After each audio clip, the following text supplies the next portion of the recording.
professora da UFPR, Marion Brepel, organizou o livro Eichmann em Jerusalém 50 anos depois. A obra reúne contribuições de diversos intelectuais sobre o livro lançado há meia década pela filósofa Hannah Arendt, analisando o julgamento do oficial nazista. Também nos acompanha nesta conversa a professora de filosofia da Faculdade Dom Bosco e mestre em ética, Maria Cristina Leite Gomes. Professora Marion, de que maneira que a Hannah Arendt fez a análise do comportamento do réu naquele momento do julgamento, quando ela foi convidada a fazer a análise desse julgamento por um jornal norte-americano?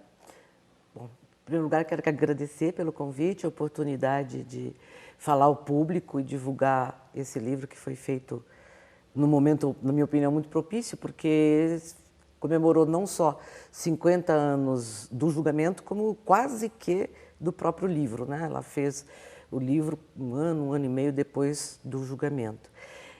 A Hannah Arendt já tinha um nome e já era prestigiada no meio acadêmico, mas foi jornalista por um período muito curto de sua vida. Mas ela, como o próprio filme da Margareta von Trotta demonstra, né?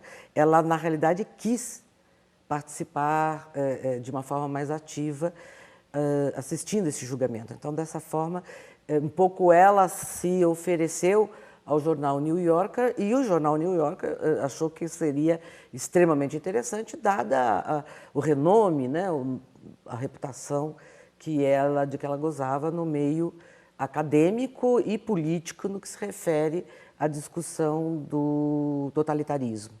E foi assim que ela foi levada, ela se dirigiu para Israel e assistiu praticamente todos os momentos do julgamento.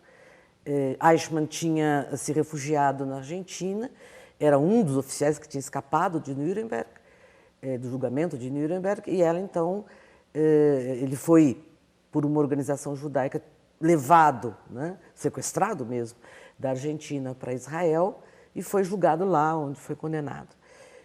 Primeira questão, né, por que Israel e não a Alemanha?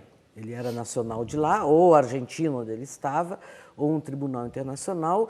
Começou por aí, né, as primeiras indagações da Hannah Arendt sobre esse julgamento.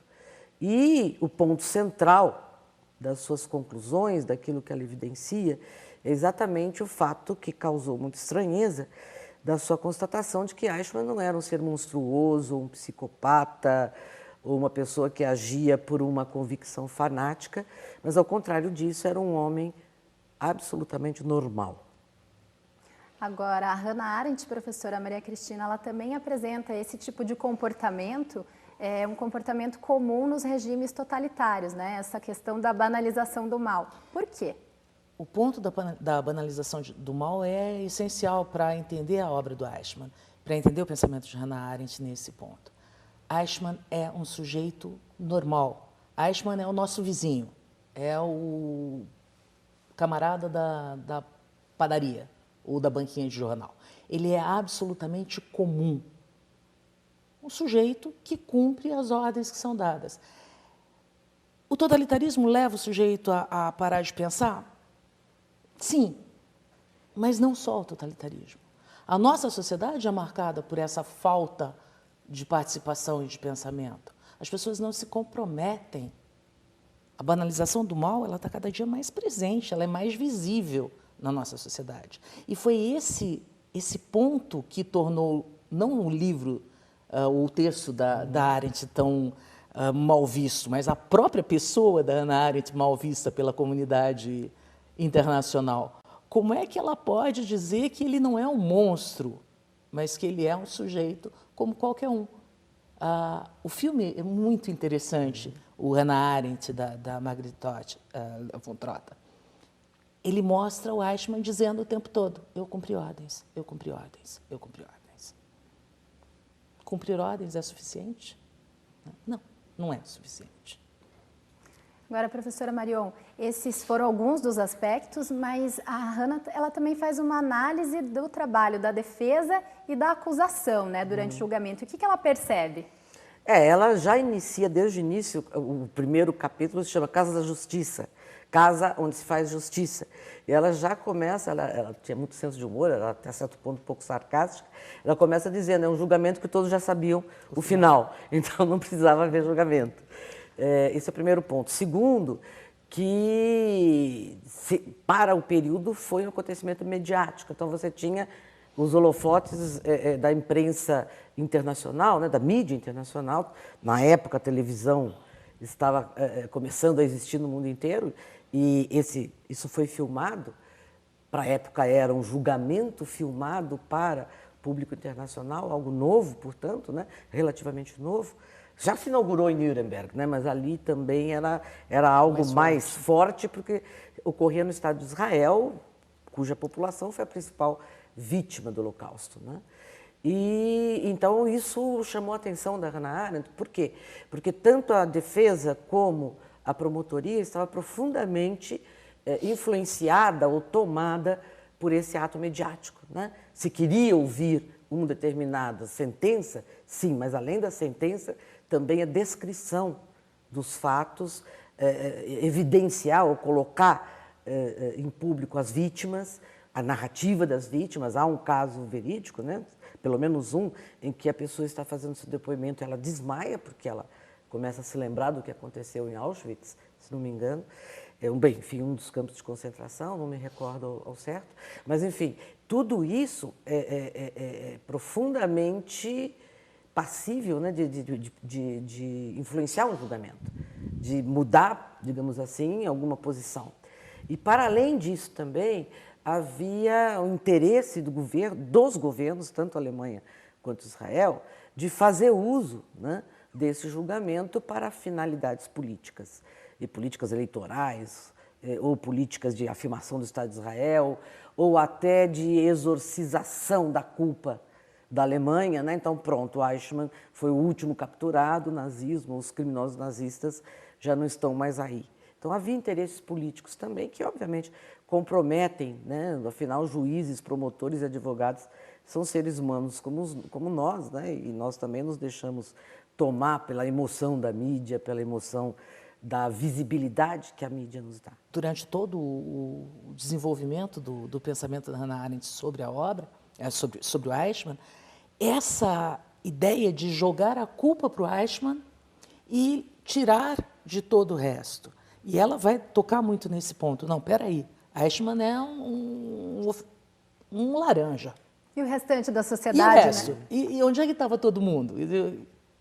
Quem não disse nada? Quem não falou nada? E o caso das crianças? E ela vai levantando todas as outras situações. Ela viu aquilo. A gente não pode esquecer que, acima de tudo, ela é uma alemã judia que viveu aquele período e que sentiu também a própria sentença, né? Eichmann foi condenado à morte por enforcamento, foi cremado depois e as cinzas jogadas fora dos limites de Israel. Isso não é sentença.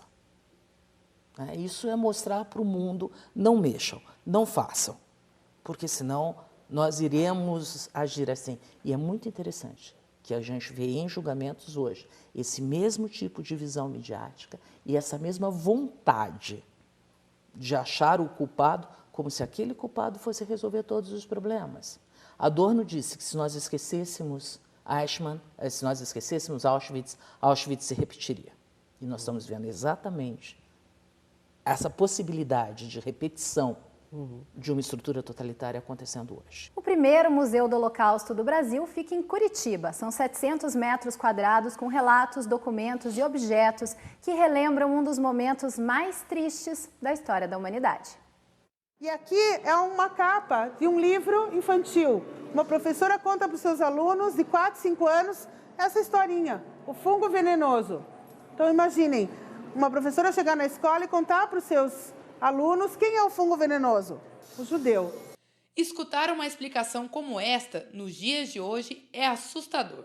Mas por volta de 1930, era comum que as crianças fossem ensinadas a tratar os judeus como uma praga a ser eliminada. No Museu do Holocausto de Curitiba, é possível ver documentos dos judeus, objetos e livros que foram proibidos nos países dominados pela Alemanha durante a Segunda Guerra Mundial.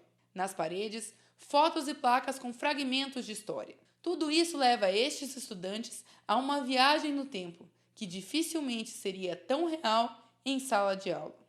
Eles conseguem visualizar, principalmente questões da Segunda Guerra, que eles só imaginam, né? Eles conseguem compreender melhor o que foi o Holocausto, como os judeus sofreram, como aconteceu realmente o preconceito. Aqui no museu, cada personagem conta a sua própria história. Ao entrar por estes corredores, é como se o visitante encontrasse as vítimas do nazismo pessoalmente e compartilhasse com elas as rotas de fuga, as angústias, as memórias e as perseguições. Por estes telefones, por exemplo, é possível ouvir a história dos justos entre as nações, pessoas que se arriscaram para salvar vidas de judeus do extermínio. O Museu do Holocausto é o primeiro desse tipo no Brasil. Aqui o visitante passa por caminhos tortuosos que ajudam a contar essa parte trágica da história mundial. Se colocar no lugar do outro pode evitar novos erros e injustiças. O museu não é só um museu do passado. Ele é um museu para o presente, ele é um museu para o futuro. A partir do momento que a gente compreende essas histórias, a gente luta para que isso não aconteça de novo. Nós costumamos dizer para os alunos que vêm aqui que o primeiro passo para evitar que isso aconteça de novo é conhecer a história, é conhecer essas histórias, é passar essas histórias para frente. Luana achou a aula diferente, mais dinâmica. Para ela, as lições aprendidas aqui servem também para a vida. Hoje a gente tem racismo, né? A gente tem racismo, a gente vê um pouco disso no nosso dia a dia. E a gente tem que procurar evitar para que nunca mais aconteça o Holocausto novamente. Pesadelo. Se você quer saber mais e entender melhor sobre o Holocausto, o Intese preparou uma seleção de livros, inclusive de ficção, que também tratam sobre o assunto. Nas últimas décadas, a gente percebe o surgimento de várias obras de literatura ou obras mesmo mais acadêmicas, obras de história, que falam sobre o tema do Holocausto. Eu indicaria para jovens, assim, né, para essas pessoas que querem conhecer um pouco mais do tema, um pouco mais do que eles aprendem na escola, esses best-sellers que saíram ultimamente e que viraram romances bastante conhecidos que falam sobre o Holocausto. Por exemplo, O Menino do Pijama Listrado, né, que é um livro que conta a história do Bruno, que é um menino que vai morar aos arredores do campo de concentração de Auschwitz e ele não entende o que acontece, né? Hello. How old are you? 8. Me too. O Menino do Pijama Listrado, A Menina que Roubava Livros, O Refúgio Secreto e tantos outros. Livros que contam a história de vida de muitas vítimas do Holocausto e trazem para mais perto da nossa realidade esse momento tão cruel da história mundial. Mesmo com tanto conteúdo produzido, a curiosidade das pessoas não acaba. O que traz mais curiosidade para as pessoas é isso, o que fez este homem matar pessoas, né? Matar outros povos, né? Por que tanta crueldade? E para quem se interessou pelos livros que contam a história do Holocausto, as opções nas livrarias são muitas e vão desde relatos históricos mais densos até os formatos mais leves. A procura é grande. Muitas pessoas de diversas faixas etárias se interessam pela história da Segunda Guerra. Eles vêm por curiosidade mesmo, de saber o que, em documentários, o que falam, se é real, se não é, se no livro é mais detalhado ou não. E os próprios romances, assim, eles vêm pelo enredo mesmo, de saber o que aconteceu naquela época, o porquê de tanta, né, burburinho em cima. Para quem quer começar um bom livro sobre o Holocausto, o professor deixa mais algumas dicas. O Diário de Anne Frank, que é uma menina que realmente existiu, né?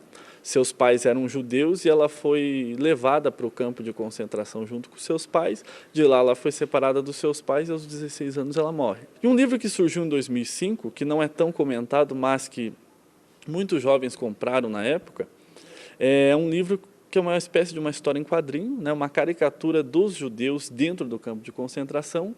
E esses judeus são caricatos, assim, são pintados como ratos, né? E daí nós temos vários livros de historiadores que escreveram assim mais relatos históricos, né?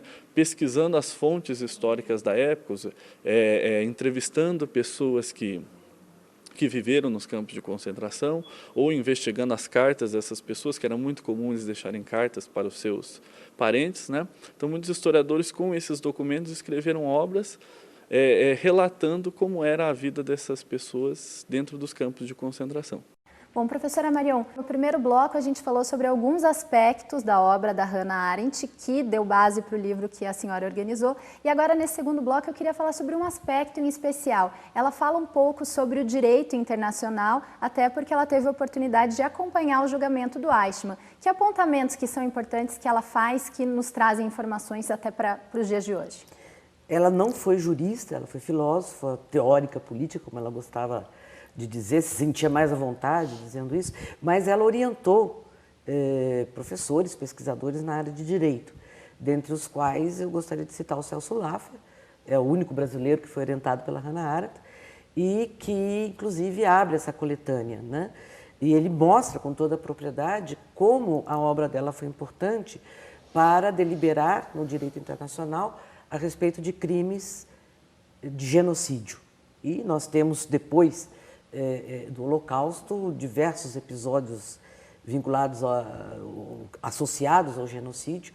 Eu apenas posso citar o caso de Ruanda, né, em que você teve realmente ali, sem dúvida nenhuma, um genocídio muito, muito trágico, né, e que isso vem, então, sendo discutido pelo direito internacional. Então, ela foi muito importante, não só nesse tema, mas nesse tema em especial, a partir do caso Eichmann. Agora, existem duas reflexões, professora Maria Cristina, que a autora faz, que eu acho importantes até para a gente entender os dias atuais, né? Ela se pergunta, é possível punir crimes para os quais não há perdão? E como perdoar crimes para os quais não há adequada punição? A gente vive um pouco isso hoje, né? Sim, e é muito importante se pensar que a maioria das vezes nós queremos punir o crime não como o fato em si, o crime que foi causado, mas como uma expiação. É uma sensação de catarse mesmo. Nós queremos viver aquela punição, aquela vingança de uma forma mais exacerbada. Arendt diz isso no Eichmann, né? Eichmann tem que ser punido, mas ele tem que ser punido justamente por ter cometido um crime contra a humanidade, no corpo de judeus, mas ele não cometeu um crime contra judeus. O crime dele é um crime de genocídio, sim, é um crime contra a humanidade. E é nesta situação que eu penso muitas vezes aquela sua pergunta lá do começo do programa, porque as pessoas olham e falam assim, mas eu estou cumprindo lei. É o governo americano, é o governo iraquiano, eu estou cumprindo lei, eu estou cumprindo a lei, eu estou cumprindo a ordem, mas essa ordem não pode ser maior do que o respeito à humanidade em si. Né? O fato de que o humano, se é humano, é racional, é capaz de pensar, é capaz, portanto, de definir. E essa ideia de que nós temos que nos vingar do outro, que é muito do emocional humano, tem que ser, de certo modo, lapidado por essa razão. Tem que ser pensado até que ponto eu quero só que o outro seja punido ou eu quero efetivamente resolver um problema. O problema está nesse que eu quero punir ou o problema está em outra área que esta sim precisa ser punida. A gente vê isso em relação aos garotos, principalmente na questão da redução da maioridade penal. É a criança que é a culpada? Ou nós temos um sistema todo que precisa ser repensado? É essa a pergunta, é essa questão que nos incomoda, que nós pensadores da área, fica muito triste de tentar resolver. Agora, a Hannah Arendt usa um termo que é a banalização do mal, que justamente incomodou muita gente, porque ela tenta mostrar que é algo que o seu vizinho faz ou que qualquer pessoa poderia fazer. Professora, hoje nós vivemos também essa banalização do mal na nossa sociedade? O psicanalista Eugène Henriques, ele fala de que nós vivemos hoje numa sociedade pós-totalitária. O risco, pelo menos no bloco ocidental, vamos dizer assim, do retorno de um Estado controlador ao nível, né, de controlar inclusive a sua vida pessoal, como foi o caso do nazismo e do stalinismo, eu creio que não está posto. Pode ser em um ou outro país, mas seria uma exceção. Hoje, esse risco está no interior, nas entranhas da sociedade. Então, nós não precisamos mais de uma propaganda maciça. Isso já está introjetado no interior do nosso psiquismo. Então, eu vou obedecer porque daí eu ganho um salário melhor. Eu vou dizer sim, porque daí eu tenho pontinhos lá na minha carreira, ou junto ao meu chefe. A própria transmissão de conhecimento hoje é uma transmissão de conhecimento ligada à tecnologia. Não se ensina a criança a pensar, se ensina a criança a conhecer, e ao adolescente também, e na universidade também a gente está vendo isso sendo reproduzido, até na área de humanidades, para a minha melancolia, nossa, né, Cristina? Que cada vez mais a área de humanidades vem se encolhendo e ensinos tecnificados vão sendo valorizados. Então esse é o risco. A banalidade do mal é um termo que foi muito mal interpretado. Ela não quis dizer que o mal é supérfluo, que o mal é sinônimo de estupidez, de falta de instrução, de falta de um diploma. Ela diz, não, qualquer ser humano pensa. Então, o que leva a não pensar? Desde que nós temos 2 anos, talvez até na barriga da mãe, o nosso cérebro está em atividade. E o ser humano é